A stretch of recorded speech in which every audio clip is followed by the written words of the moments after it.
Welcome to Sober Sunrise, a podcast bringing you AA speaker meetings with stories of experience, strength, and hope from around the world.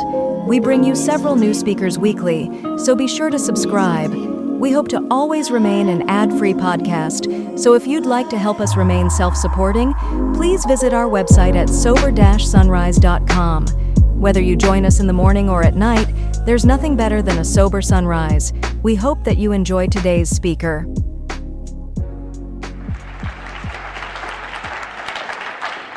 Hi, my name's Valerie D, and I am an alcoholic. And my sobriety date is October 13th, 1992. And my home group is the Jaywalkers group in Richmond. And we meet on Tuesday nights and Friday nights. Tuesday nights we have a speakers meeting. And on Fridays we have a beginners meeting for 45 minutes. We take a break and then we have a closed discussion meeting. So if you're ever on the East Coast, please come by and see us. We would love to have you.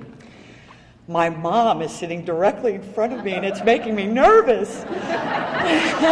You were supposed to sit over there.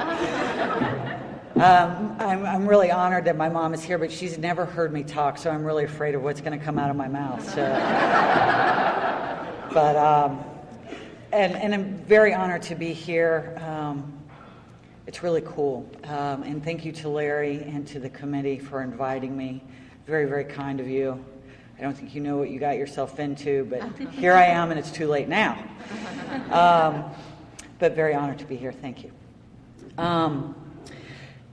They have me as a young people speaker, and I sponsor women that are, in their early 20s, and to me, they're the young people. And then I was thinking, well, compared to Wallace, Sterling, and Tom, I am a young person, so it's all right. But anyway, so I tell you, I'm just like a lot of the speakers that have already spoke when they're talking about alcoholism. Before I ever picked up a drink, I felt very different from everybody else. I didn't know what was wrong with me, but I knew there was something wrong with me. I couldn't figure out what it was. I couldn't figure out why I didn't fit. I didn't understand why I was so afraid of everything. Just very separated, always on the outside looking in and not being able to be a part of, and always overcompensating for that. So a lot of the time I was saying or doing things that were inappropriate for the moment in an effort to try to fit. My sponsor used to talk to me about, as alcoholics, we are power seekers, and I understand that, and I identify with that because I was always looking for something to fill the hole within, some type of power in my life. And the first place I found that was in being a thief. And not the most honorable thing, but that's where I found it. And as a very young child, sneaking over to my one friend's house, Dawn, and stealing her toys and taking them back to my house and hiding them under my bed. And stealing, I was an equal opportunity thief. I didn't care who you were. I stole from you. And no conscience about that unless I got caught. No conscience about that whatsoever. Some people would say that's psychopathic, but maybe I was that too. Anyway, but that was the first place that I found some power. And I was just different and just didn't fit. I was always going from groups of people to groups of people. And I did that drunk, and I did that when I wasn't drinking because I was so restless and discontented within. I started drinking at a pretty young age, at 14 going on 15. Mom, I don't know if you knew that, but there you go. And stealing alcohol from my parents. And the effect was such magic for me that I pursued it at the expense of everything. I stopped going to school. What little I did participate, I stopped participating. In the period of a year, I was labeled an ungovernable by the state of Florida, habitual runaway, habitual truant, in transit youth centers, juvenile detention centers, having high-speed car chases. Just insane. And those were all consequences of my drinking. but I didn't care. And my parents, in an effort to try to help me, started sending me to shrinks. And one of them that they sent me to basically told them, your daughter's got a drug and alcohol problem, and she needs to be put away. So one day, my mom and dad come to me and they say, we're going on a little trip. And they didn't tell me where we were going, but I knew from the look on their face that it wasn't good. And they took me to a treatment center out in Jacksonville, Florida, at Jack's Beach, called the Care Unit, and this was in 1982. And I was in there for 3 months. That's when insurance was still good, that you could go for a long time, and they paid for it all, or most of it, and it was like a resort. And I wasn't a good treatment center participant. I did not follow the rules while I was there. I absolutely believed that rules do not apply to me. I'll do what you want me to do while you're looking, but as soon as you're not looking, I'm going to do exactly what I want to do. And as a matter of fact, in treatment, if you're good, you get to move up levels and days, and you get privileges. When I left, I was on level 1, day 1. So I didn't follow the rules. I just didn't get it. And when I got out of there, I started going to AA meetings. The great thing that happened to me while I was in treatment, though, was that I was introduced to Alcoholics Anonymous. So I started going to AA meetings, and that was tough because nobody likes to have their mommy drop them off at AA. But I started going to this meeting in Orange Park, Florida, and this little clubhouse. And, I went the first night I went in there were all these very old people there to me. And, that's when you could still smoke in meetings. So there was like this 6-7 foot cloud of smoke hanging from the ceiling, and all the oldies were gathered around that coffee pot and talking smack and talking like this, and and I sat in the back, and I didn't belong there, and I was angry that I was there. I didn't think that I was an alcoholic. I thought it was my parents' fault that I was incomplete. I thought it was my parents' fault that I wasn't okay and that I was having difficulties. It was absolutely my circumstances in life. It never occurred to me that I was the problem. It never occurred to me at all. And back then, in that area, there were not a lot of young people coming in. So I remember this one old guy saying to me, you're still young. You don't have to do what we have done. Go home, listen to your parents. They're trying to help you. Go to church, be a good girl. And to me, those were great words of wisdom. They meant to me, you don't belong here. And so I decided to follow that advice, how I interpreted that. And was going in and out of Alcoholics Anonymous for about 2 years. After a little while, though, I started showing up at the meetings there drunk, and I stole the key to the clubhouse. I stole their money. That's where I would take my friends to go drink, was at the AA clubhouse. I got a great place for us to hang out. I wasn't a good AA member.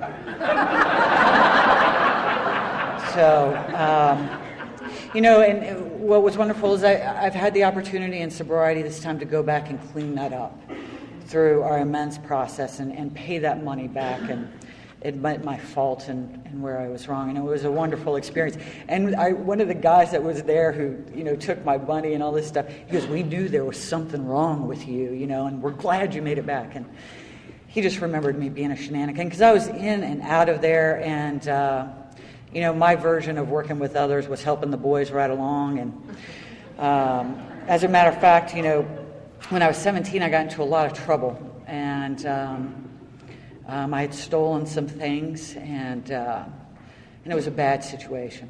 And I was basically told, you need to get yourself straightened up. And I was desperate enough at the time that I made this decision that I'm going to get sober, and I'm going to stay sober for the rest of my life. And I meant that. So I got sober, and I stayed sober for about 3.5 years. I moved out to the West Coast. My real father at the time was sober about 5 years in AA. Moved in with him. and was going to a meeting every day, hanging out at the clubhouse in Covina, California, the 502 Club, which their motto is, or the people I was hanging around with at the clubhouse was who's on who at the 502, and I was hanging with that bunch. And as a matter of fact, this guy, Big Book Max, said to me one time, he said, "Girl, you need to sit down, shut up, and keep your legs crossed." Because my version of working with others was, chasing boys, going to the 13th step dances. I had a sponsor in name only. That was my favorite kind. And as a matter of fact, my father picked my sponsor, and I let him do it because he was paying money back to me with his amends, and I didn't want to stop the cash flow. So, I would say, yeah, I had a sponsor. Yeah, she's still my sponsor, and I would stay in contact just enough so that I didn't have to do too much. I absolutely did not let this woman know how I was living, what I was doing. I did not live this way of life. As a matter of fact, I got very, very spiritually ill, and I wasn't drinking and going to a meeting every day. So there's more to this than the Fellowship of Alcoholics Anonymous. And around 3.5 years sober, dry. Actually, a friend of ours in North Carolina calls it so dryity, and that was me. I was so dry. About 3.5 years dry, I drank again, and it happened just like that. There absolutely was no effective mental defense in place. I had not developed a relationship with my Creator. I was an example of self-will run riot. I was very, very ill. Nothing in my life had changed. I continued to be a liar and a thief, and all kinds of insane conduct sober and in the rooms of Alcoholics Anonymous. I was that type of person that the people that were reasonably sane or spiritually fit said, stay away from her because you're going to get into trouble. That's not what AA is about. So I drank again, and I stayed out for 4 years. And in that 4 years, I moved to Atlanta, and I was in Atlanta for a couple years. And I remember going to a meeting in Atlanta because I was starting to, when you've got a head full of AA and you're trying to drink, it takes a lot of booze to shut that up. And but I was trying to make it work, And I remember going to a meeting, and this gal, I went up to her and I said, I really don't know if I'm an alcoholic. I really don't know. And she looked at me and she said, well, you're here, aren't you? And to me, this is my experience, that is not a message of depth and weight. There's not a lot of people, or there are people that come into AA that are not alcoholics of our type. They get sent here by the courts. They were drinking stupid one night or whatever, and they got caught. For me, my opinion is that if somebody comes into AA and they're not sure if they're an alcoholic, it is my responsibility to help them find out if they are one of us. Because it's about their life. Their life is dependent on them finding out the truth if they are an alcoholic of our type and surrendering to that. So that was an excuse for me to not stay there, and I never went back.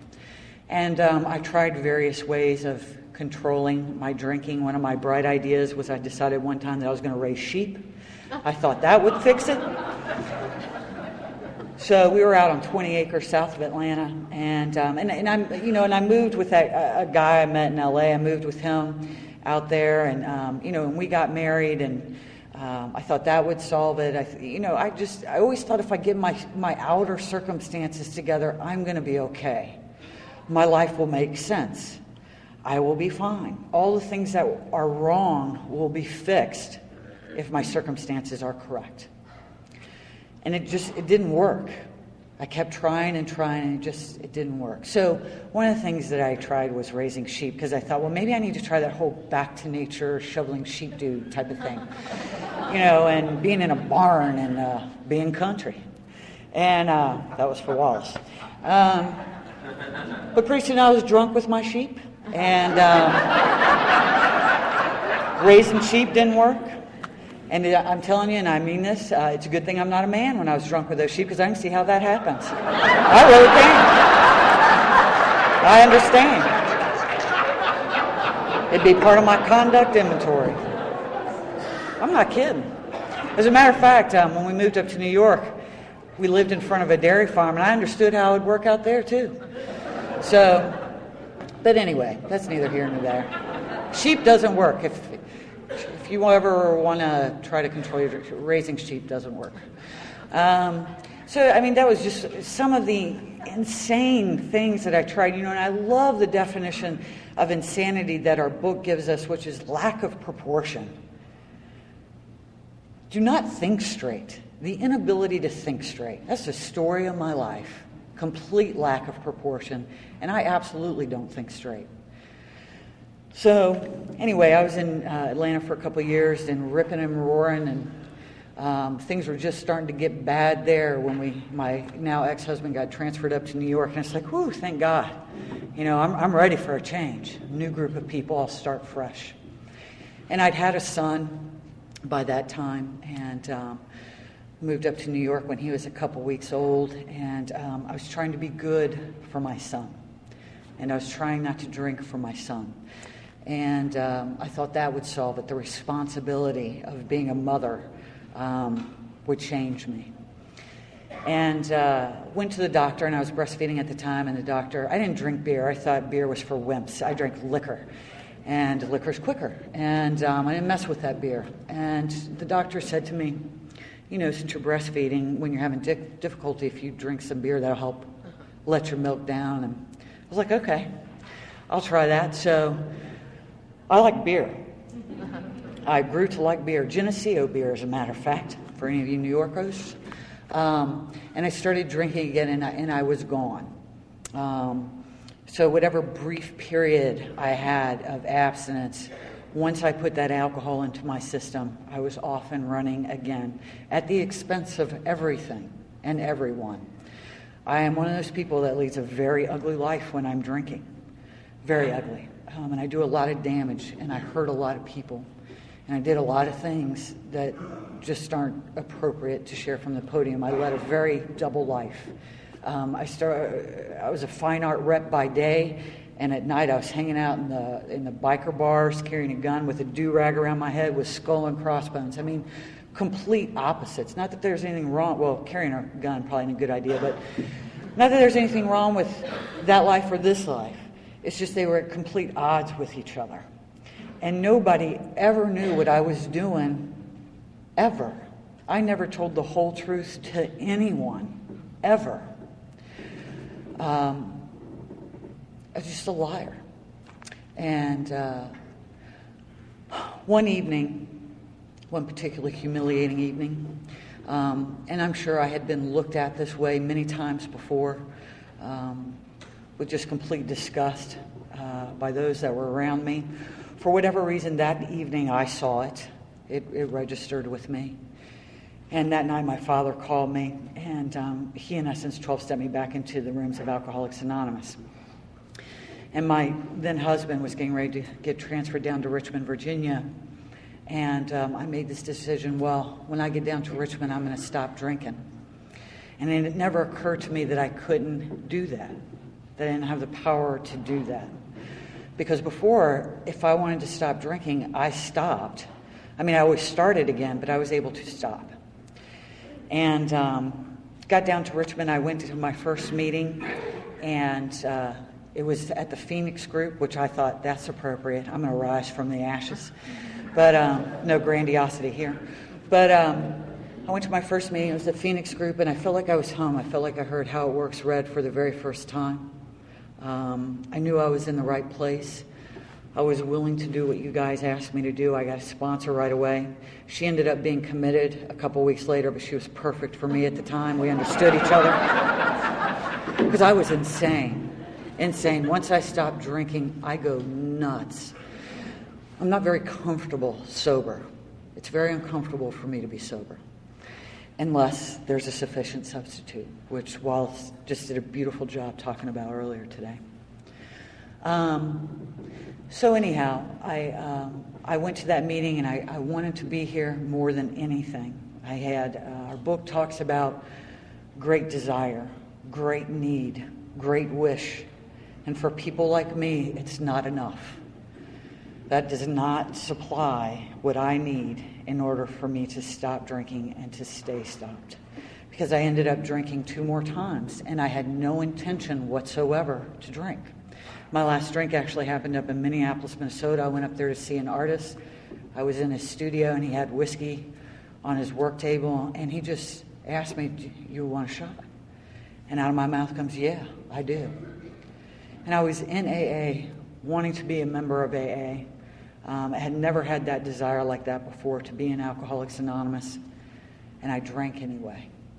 And I'd had a couple shots, and then my husband came to pick me up, and that's like the worst feeling in the world, to have your drinking interrupted.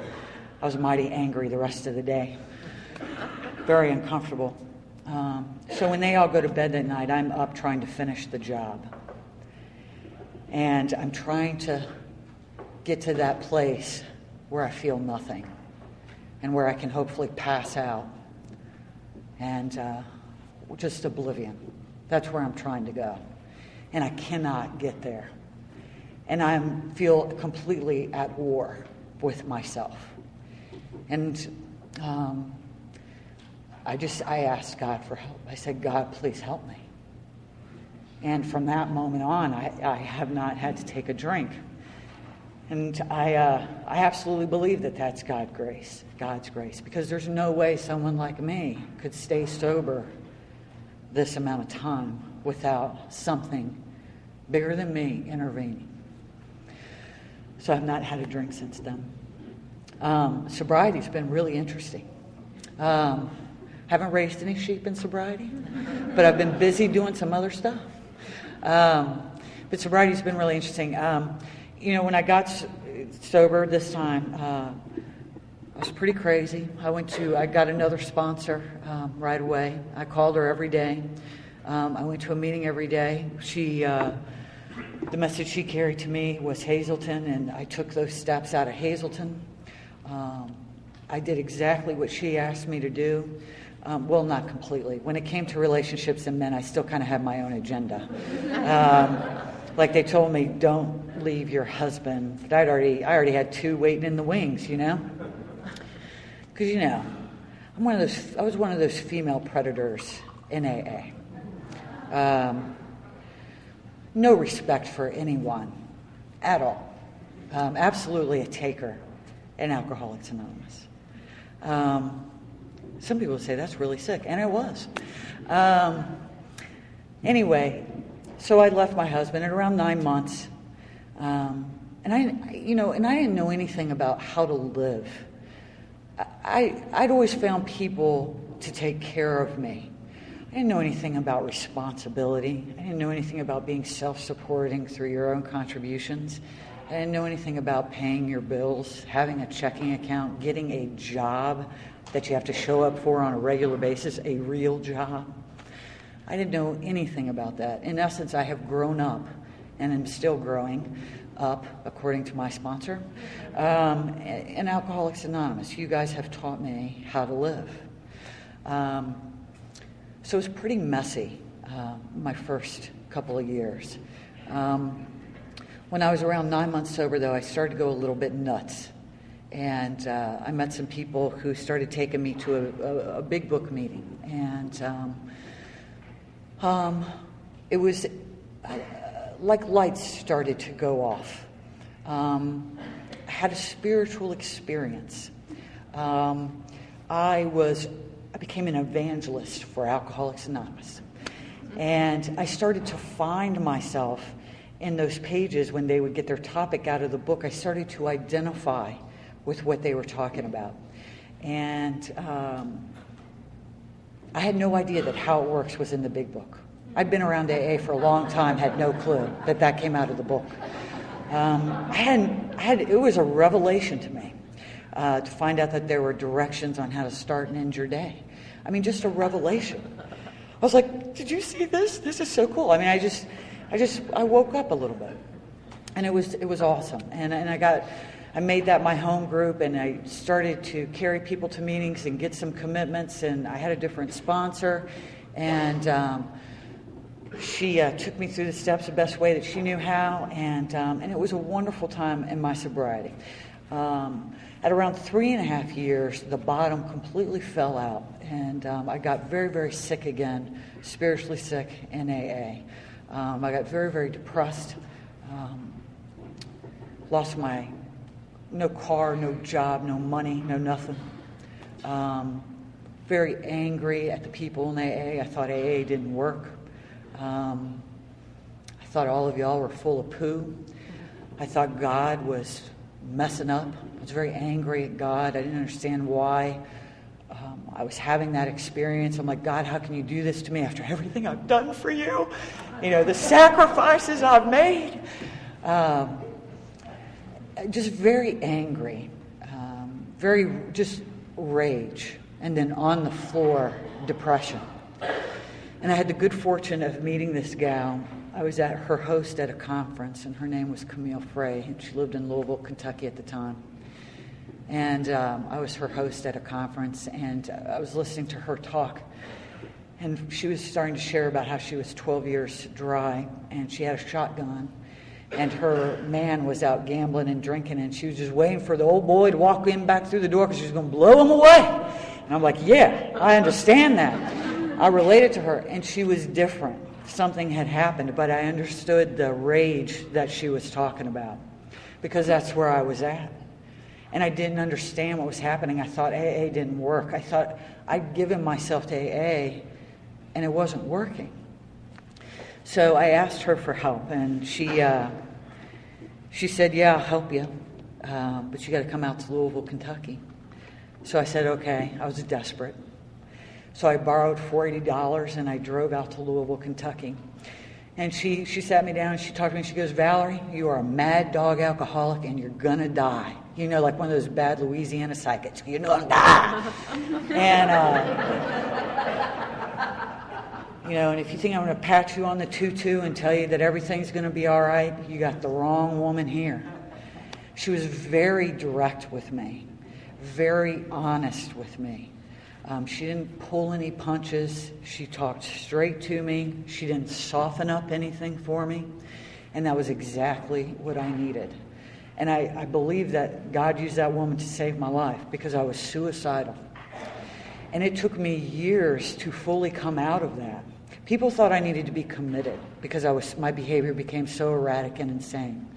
And because I was so depressed, and I needed to be medicated, and I needed to be put away, and I needed long-term therapy because there was just something wrong. But what was happening is that I just hit another bottom, a spiritual bottom. There were a lot of things in my life, even though I wasn't drinking, that had not changed, that I had not surrendered. And there were some things that I was holding back. And that's what she started talking to me about. She started talking to me about the circle and the triangle. And she goes, we have to be in all three parts, Valerie. And if you're not in all three parts, you cannot be whole. And are you willing to do what I'm going to ask you to do? And she told me very clearly what she was going to ask me to do. And one of the things that she said to me, we have recovery, which are our 12 steps. We're going to start at the beginning. We're going to go word for word. When it says pray, we're going to pray. When it says write, we're going to write. When it says go here and do this, you're going to go there and do that. When it asks a question, you're going to answer it. Are you ready to write honest inventory? Because there were some things I had withheld on my inventory. Are you willing to make some amends? There were absolutely some amends that previously I was not willing to make. And those were the things that were standing in my way, is my unwillingness before. And I landed in a hell of a mess, sober because of it. So she asked me if I was willing. And I said absolutely, because I was desperate. And then she talked about the Fellowship of Alcoholics Anonymous and our 12 traditions. And she asked me about my conduct in the Fellowship of AA and what kind of a member am I? Am I a taker in Alcoholics Anonymous, or do I give? Am I willing to be inconvenienced by Alcoholics Anonymous or not? Am I willing to be a solid member of a home group, which means showing up early, staying late, having a job, going to committed meetings, learning about how the traditions play out in a home group? I was the kind of person before that I'd show up on time if it was convenient. I wouldn't go to my home group if I just had a long day. And what she told me is, you will be at your home group unless you are A, dead, you are sick, and I'm talking about you're ready to go to the hospital sick, or you are out of town. Dead, sick, or out of town. Otherwise, you're at your home group. And you're there early, you have a job, and you stay late. And, and many, many more things with the traditions. And we looked at the concepts, and she goes, this is a little advanced AA for you right now, but we will get to the concepts and how you can be of service in the bigger picture of Alcoholics Anonymous when you get the opportunity to serve as a GSR or at your intergroup level. Are you willing? Are you willing to give yourself to this? And I said, yes, I am. And so I did what she asked me to do, and she took me through those steps, and I've had many experiences since then. I had a really profound experience with her in the first step. I knew that I could not drink safely. I understood that. Where I was starting to have a whole new experience was with the unmanageability. Because I was having some serious, I did not believe, I was a real agnostic and I didn't realize it. I absolutely wanted to run my own life. I absolutely had my own agenda of how my life should look, and I wasn't willing to surrender that. And I knew I was powerless over alcohol. My experience coming back into AA showed me that I can't, I'm just as powerless over alcohol today, standing here, as the day I was when I walked into AA. The only thing that's happened is that I've been placed in a position of neutrality where it's not an issue. I just have a living problem, a living sober problem. So, anyway, she helped me take a look at that, and I had an amazing experience with the first step. I conceded to my innermost self that I was an alcoholic of the hopeless variety and everything that means. Everything that means. I give up. We went to the second step. That I love that chapter, We Agnostics, because it's me to a T. I love to rely on my own mind. I love things that satisfy my mind. I love to try to wrap my mind around spiritual concepts and principles and manage things. And my sponsor used to tell me, you got some funky ideas about God. Funky. And that the second step, We Agnostics chapter, helped uncover some of those for me. Like, I really believed that, especially when things weren't going my way, I really believed that God had favorites. That there were the haves and the have-nots, and I was a have-not. That you had to do this thing perfectly. You had to do Alcoholics Anonymous, live by spiritual principles perfectly, or God would not help you. God would not be there for you. As a matter of fact, I remember being all in a tizzy about something one day and calling my sponsor, and because, I think I got to pray just right, because if I don't pray just right, then I'm not going to get any relief. And I want some relief from the uncomfortability in my mind. And my sponsor says, well, what do you think about God? And out of my mouth comes, I think God is punishing and vindictive, and God plays favorites, and God withholds. And my sponsor said to me, well, you have God set up as a version of you. And I'm like, that's a low blow, but it's true. Because I am all those things. I'm absolutely 100% capable of being all of those things. Vindictive, punishing, judgmental, play favorites. All of that, I'm capable of that. So, a little light went on. Oh, I didn't realize. I remember the day that our book talks about we have to step from bridge to shore, that I can no longer rely on my own mind and the knowledge that I have gained about God in AA. I have to actually put that into action. I have to begin to acquire faith through action. I have to stop arranging things or trying to make things happen. And I remember the day that shift happened in me. I remember the day that I realized that I hadn't thought about suicide in a long time, that something had changed. And the only thing that had changed is that I just showed up willing to give myself completely to all parts of Alcoholics Anonymous. When I got to the third step, I knew I needed to develop a relationship with this power greater than myself, but I was afraid of what my life was going to look like. Because I was like, well, what if God wants me to be a nun in South America and never have money or sex again, What an order. I can't go through with it, and I was really afraid that God was going to ask me to do something like that. And my sponsor very wisely said, well, let's just maybe, God's already got somebody doing that, and we'll just take it one day at a time, And things like, where it talks about the third step, it talks about little plans and designs. My sponsor was very, very clear. Valerie, that word applies to you. Little. You have little plans and designs. They're constantly deflating me. And I'm so grateful for that. But I didn't have anywhere else to go. So I was willing to turn my will, my thought life, and my life, everything I hope to ever become or be, in God's care. I'm willing to give that. And I absolutely believe today, no question in my mind, and I used to hear it in meetings all the time, and I thought they were just full of crap. God's plan is better than anything I can come up with. It really is. God really will take care of me, no matter what. And I didn't believe that stuff for the longest time. And today, I know that that's true. That has been my experience.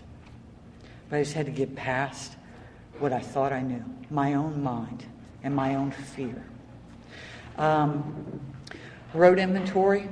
I had never written inventory before, following the directions in our book. So, that was a new experience. I remember calling my sponsor one time to read some inventory, and I get to the fourth column, and I say, now, here, you ready? Here's my part. And he says to me, what are you talking about? Your part. Where does it say that in the big book? And I'm like, it's in the big book. It's in fourth column. And I really thought it was there.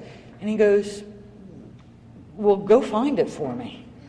So, I go get my book, and I'm going to show him where it is. And I'm like, I know it's here, but it's not there. And what was interesting is I had been writing on some resentments that I had not been able to get free of.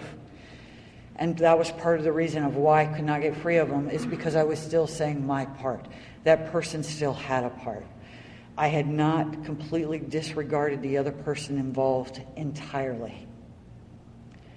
And that's what this is about. It's as if what they have done hasn't happened. I have to resolutely look for my own mistakes. Where have I been wrong? Where have I been selfish, dishonest? How have I been self-seeking? What am I afraid of? The inventory's mine. And that's where my freedom lies, is in the truth. And becoming responsible for the truth about me. And I've had amazing experiences in writing inventory and getting to fourth column in forgiveness for people I didn't believe deserved to be forgiven, compassion, all of that stuff were gifts of being willing to write honest inventory and to resolutely look at my own mistakes. I had a lot of fear. I didn't realize how much my life had been driven by fear. And that was awesome. And I wrote conduct, and God knows there was a lot to write there. I needed a lot of help in that area. When they said, some of us needed an overhauling there, I was like, yeah, baby, that's me. So I had a lot to do there. And I've had a lot to do in recovery since my first inventory on conduct. My sponsor used to say that may be one of your deeper rooted character defects. But anyhow, so when I did my first fifth step with Camille, I drove back out to Louisville, Kentucky, and she sat me in her sunroom, and she had me read. She sent somebody in there that I didn't know, and she had me read it to that woman. And then she sent somebody else in there that I didn't know, and she had me read it to her too. And I hated her for doing that at first. I thought that was very unfair. And she pointed out to me in the book where it says that we can read our inventory to person or persons. She knew what she was doing with me, though, because I was such a liar, and I was such an actor. And I really believed that I was different than other people, that I was different from you, that I lied in some worse kind of way, that my thoughts were worse than yours, were sicker than yours, that my conduct, none of y'all had ever done. And I realized through that experience that I was no different. And I got smashed a little bit. And I wasn't such the actor when I came out of that experience. I've had tremendous experiences in 6 and 7. I absolutely believe what the 12 and 12 says about separates the men from the boys. That has been my experience. Real change began to happen for me there. I don't want to be the kind of person who is capable of the things that showed up in my inventory. I am willing to ask God to remove that. I do not have the power to... I'll say this. I'm absolutely 100% responsible for my conduct today. 100% responsible. But I cannot remove my selfishness and self-centeredness on my own. I need God's help. On my own, I can't do it. So I'm very grateful for that prayer, the 7-step prayer, because I know I can't be changed on my own. I got willing to make amends. I had a lot of financial amends to make. Those were some of the hardest amends to make because I had stolen a lot over a long period of time. And I even did that well into sobriety. It took a while for that to leave. And my sponsor told me, you took it out of the world, you got to put it back into the world.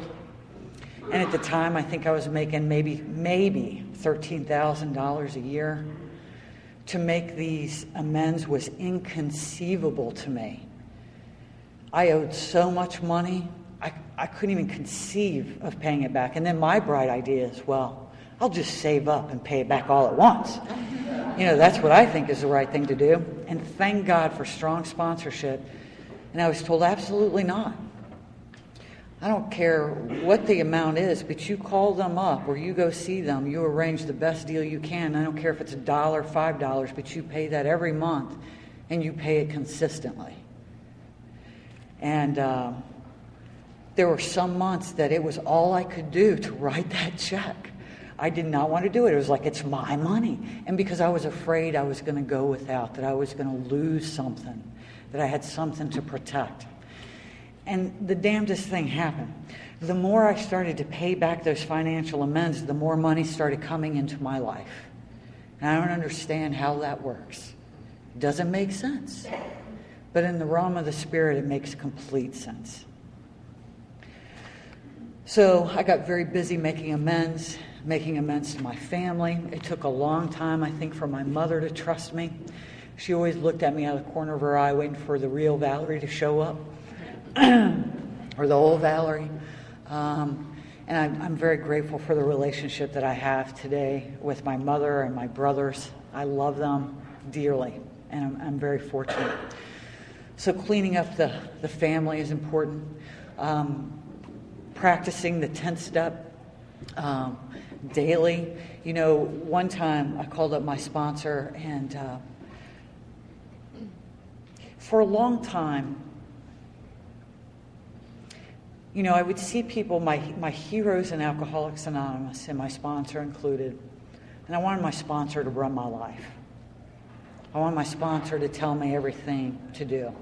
I didn't want to make any wrong decisions. I didn't want to experience any kind of pain. And I remember calling my sponsor, Don, up one time, and I'm like, what do I do? And he goes, Valerie, you're such a thief. You're such a spiritual thief. Quit trying to steal my experience. Like, ooh, another low blow. Go follow the directions. Go pray. Ask God for the right thought or action. Go do what it's asking you to do and develop a relationship with this power greater than yourself.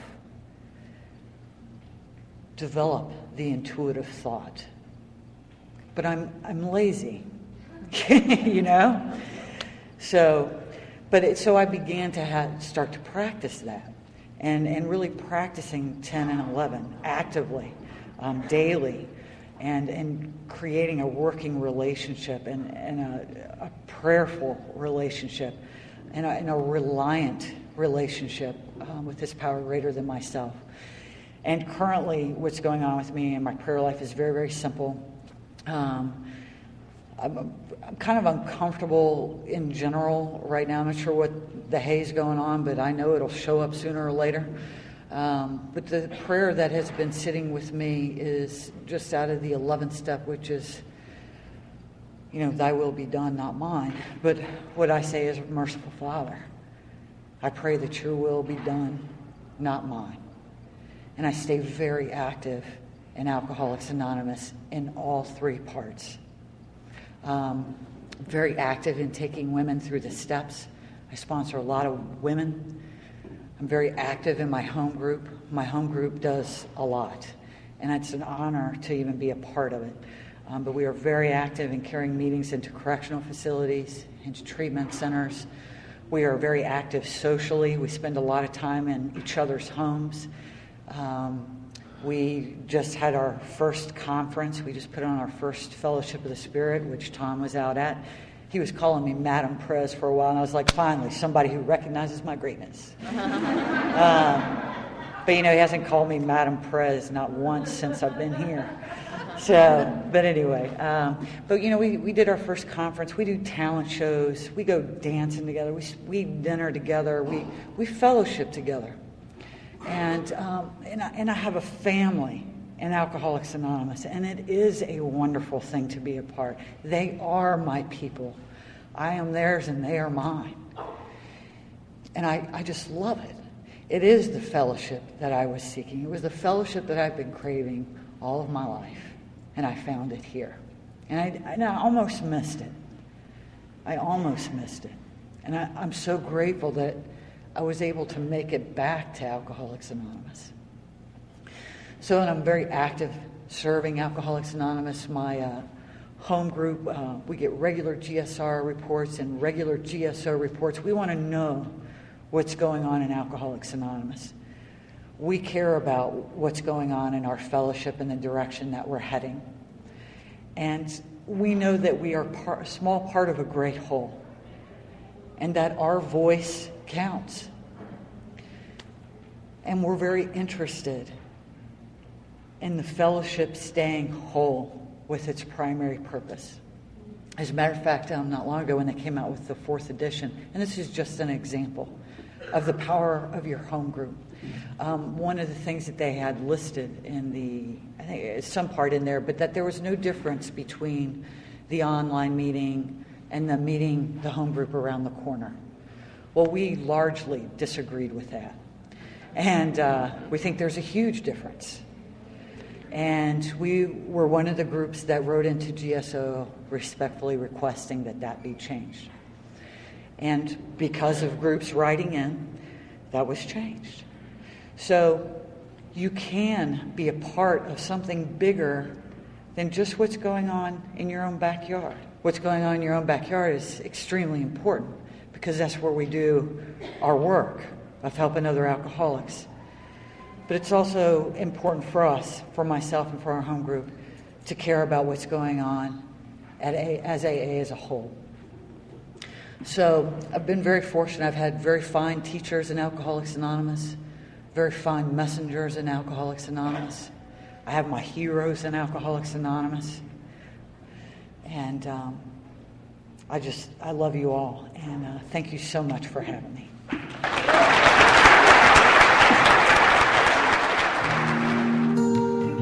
Thank you for listening to Sober Sunrise. If you enjoyed today's episode, please give it a thumbs up as it will help share the message. Until next time, have a great day.